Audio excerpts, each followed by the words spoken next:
खुलुमबाय गोजोन फुंबिलिनि गासैबो बड'लेण्ड बुब्लिनि अनसायगिरिफोरखौ बरायग्रोबाय।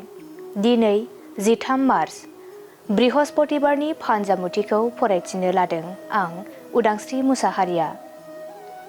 फानजामुथिनि गिबियाव दं मेष राशि। नोंथांनि जाफुंसारनायखौ गुबुना हिन जागोन। गोजौ फारसे दावगालांनायाव जेंना सोमजिगोन। वृष राशि। नोंथाङा गावनि थांखिसिम सहैनायाव सुथुरा हिंसा जागोन। सुथुरा नोंथांखौ नाख्रेबनो नाजागोन। मिथुन राशि। गोबावनिफ्रायनो लुबैना थानाय मुवाखौ मोनफुंगोन। गोसोआ जोबोरैनो रंजाखांगोन। कर्क राशि। गाज्रि खामानि मावफ्लांनो हागौ। गोसोआव गिखांनाय सोमजिगोन। गाज्रि सान। सिंह राशि। मोजां मोनलायनाया जाफुंसारगोन। गोजोन खुसियै संसार जालांनो हागोन।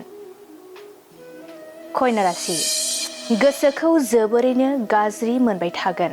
बायजोआव थांब्ला जेंना सोमजिनो हागौ। तुला राशि। नोंथाङा धोन दौलत आरजिना लानो हागोन। बेफार फालांगियाव मुलाम्फा गोनां जागोन। वृश्चिक राशि।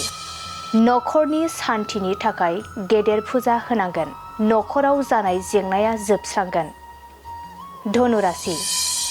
गोनांथार खामानि मावनो लानायाव हेंथा सोमजिगोन। खामानिफोरा आद्रा जाना थागोन। मकर राशि। गोसोनि साननाय हनायफोरा फेलें थांगोन। दुखु दाहाजोंनो साना बारलांगोन। कुम्भ राशि। गोजान जायगायाव दावबायहैनो लुबैगोन। गोसोखौ उसुखुथु मोनगोन। मीन राशि। गोबाव समनिफ्रायनो नांथाना थानाय जेंनाफोरा जोबस्रांलांनो हागौ। गोसोखौ सान्थि मोनगोन। दिनै सानसेनि राशि फरायथिनायाबो एसेनोसै। आसा खालामो नोंथांनि दिनैनि साना मोजाङै मोजां थांगोन।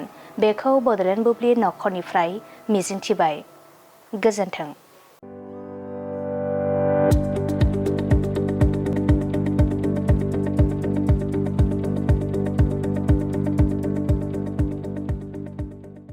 गोजोनथाव खौरां। माय सथा स्कुल एबा आंनि फिसा फरायसालिया लानानै फैदों मोनसे गोजोनथाव खौरां।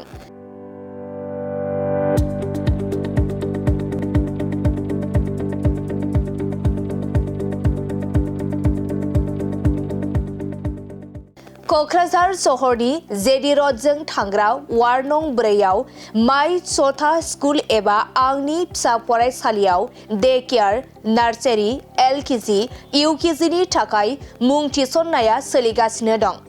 बे माय सथा स्कुल एबा आंनि फिसा फरायसालियाव फरायसा फरायसुलिफोरनि थाखाय गोबां सुबिदाफोरबो दं।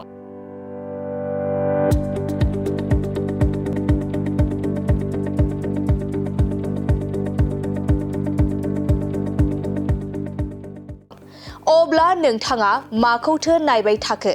नैबे माय सथा स्कुलाव नोंथाङा नोंथांनि उन्दै गथ'साफोरखौ मुं थिसननो थाखाय साखाफारा जादो।